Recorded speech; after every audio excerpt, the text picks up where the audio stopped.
بسم اللہ الرحمن الرحیم۔ میرا آج کا موضوع نرگسیت کے شکار والدین کے بارے میں ہے۔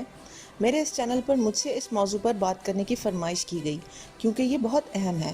میں انشاءاللہ اپنے مطالعے اور ذاتی مشاہدے کی روشنی میں اس پر بات کروں گی، مگر اس بات کی وضاحت کروں گی کہ الحمدللہ میرے اپنے والدین ایسے نہیں، اور نہ ہی میں اپنے ذاتی تجربے کی بنیاد پر یہ باتیں کہنے جا رہی ہوں۔ مختصراً نرگسیت کا تعارف دہراؤں گی۔ یہ ایک ایسی نفسیاتی یا روحانی بیماری ہے جس میں انسان خود پرستی کا شکار ہو کر اپنے آپ کو دوسرے انسانوں سے برتر سمجھے، ان کا استحصال کرے اور ان کے احساسات سمجھنے سے قاصر ہو، اپنی خوبیوں اور کامیابیوں کو غیر حقیقت پسندانہ حد تک بڑھا چڑھا کر پیش کرے، تکبر کرے اور دوسروں پر حکومت کرنے یا ان کو زیر کرنے کا خواہاں ہو۔ ایک بچہ جب اس دنیا میں آنکھ کھولتا ہے تو والدین، خاص کر ماں، اس کی زندگی کی بقا کا سب سے اولین ذریعہ ہوتے ہیں۔ بچہ اپنے والدین کو اپنا محافظ سمجھتا ہے، ان سے سیکھتا ہے، ان سے اپنی ساری امیدیں لگاتا ہے اور انہی کو سب سے بڑا مانتا ہے۔ اس کی نظر میں وہی صحیح اور غلط کے معیار کو قائم کرتے ہیں، اور بچہ لاشعوری طور پر اپنے آپ کو ان کی مرضی کے سانچے میں ڈالنے کی کوشش کرتا ہے تاکہ ان کی محبت اور رضامندی حاصل کر سکے۔ غرض والدین ہی اس کی زندگی کا مرکز و محور ہوتے ہیں۔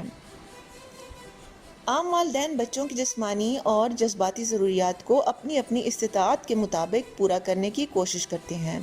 گو کہ اس عمل میں ان سے انسانی حد تک غلطیاں بھی ہو جاتی ہیں، مگر نرگسیت کا شکار والدین چونکہ اپنی ذات کی محبت میں بیماری کی حد تک مبتلا ہوتے ہیں، لہٰذا وہ اپنی ضروریات اور خواہشات اپنی اولاد کی ضروریات اور خواہشات پر مقدم رکھتے ہیں۔ وہ بنیادی طور پر اس بات کو سمجھ ہی نہیں پاتے کہ ان کا بچہ اپنا ایک الگ وجود رکھتا ہے اور اس کی اپنی ایک الگ پہچان اور ضروریات ہیں، بلکہ وہ یہ خیال کرتے ہیں کہ جیسے وہ بچہ انہی کا دوسرا جنم ہو اور اس کا مقصد صرف اور صرف والدین کی شان میں اضافہ کرنا، ان کا ہر حکم ماننا، ان کے لیے شہرت کما کر لانا، ان کی خواہشات کو پورا کرنا، ان کے معیار پر پورا اترنا اور دنیا میں ان کے لیے فخر کا باعث بننا ہے۔ یقیناً عام والدین بھی اپنی اولاد سے اسی قسم کی توقعات رکھتے ہیں، مگر نرگسیت کا شکار والدین ان توقعات میں حد سے گزر جاتے ہیں۔ بچہ جب اس دنیا میں آتا ہے تو اس کا حق ہے کہ اس کو غیر مشروط محبت دی جائے، یعنی اللہ نے اس کو جیسا بھی بنایا ہے اس کو ویسے کا ویسا ہی قبول کر لیا جائے، اسے ممتا اور بپتا دی جائے اور اس پر اس کی اوقات سے زیادہ بوجھ نہ ڈالا جائے، اس کی خوبیوں کو نمایاں کر کے اس کو شاباشی دی جائے اور اس کے اندر اعتماد پیدا کیا جائے۔ اگر اس میں کوئی خامی یا کمی ہے تو اس کو شفقت سے دور کیا جائے، دوسرے بچوں کے ساتھ اس کا بلا وجہ تقابل نہ کیا جائے اور اسے اس بات کا احساس نہ دلایا جائے کہ اس کا وجود بالکل بیکار ہے۔ اس کے برعکس نرگسیت کا شکار والدین اپنے بچوں کو بہت مشروط محبت دیتے ہیں، یعنی اگر بچہ ان کے معیار پہ پورا اترے اور ان کی ہر جائز ناجائز بات کو مانے تو تبھی اس کو والدین کا پیار ملے گا، ورنہ اس کا وجود محبت کے لائق ہی نہیں۔ بلکہ اگر والدین چاہیں تو اس کو سزائیں بھی دے سکتے ہیں یا ان کو دی ہوئی زندگی کی نعمتیں واپس بھی چھین سکتے ہیں۔ نرگسیت کے شکار والدین خود کو عام انسانوں سے بہت بالا تر سمجھتے ہیں،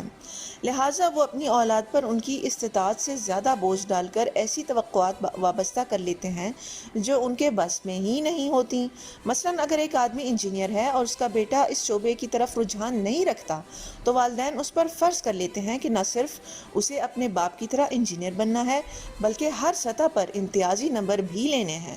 اس میں ان کے بچے سے خیر خواہی کم اور اپنی شان میں اضافہ کرنے کی خواہش زیادہ غالب ہوتی ہے تاکہ وہ دنیا کے سامنے اپنی تعریف آپ کر سکیں اور سارا کریڈٹ اپنے نام کر سکیں۔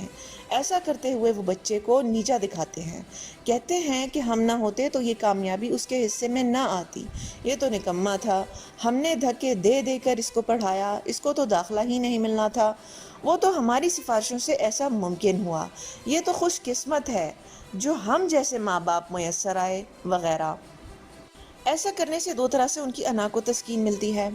پہلے یوں کہ اس طریقے سے وہ دوسرے والدین کے ساتھ مقابلہ کر کے ان کو نیچا دکھاتے ہیں، دوسرے یوں کہ اپنے ہی بچے کے ساتھ مقابلہ کر کے ان پر اپنی برتری ثابت کرتے ہیں اور ان پر احسان جتاتے ہیں۔ یقیناً یہ دوسری قسم کا مقابلہ عام والدین نہیں کرتے، وہ اپنے بچوں سے پیار کرتے ہیں اور ان کو اپنا بچہ ہی سمجھتے ہیں، نہ کہ اپنا ہم پلہ۔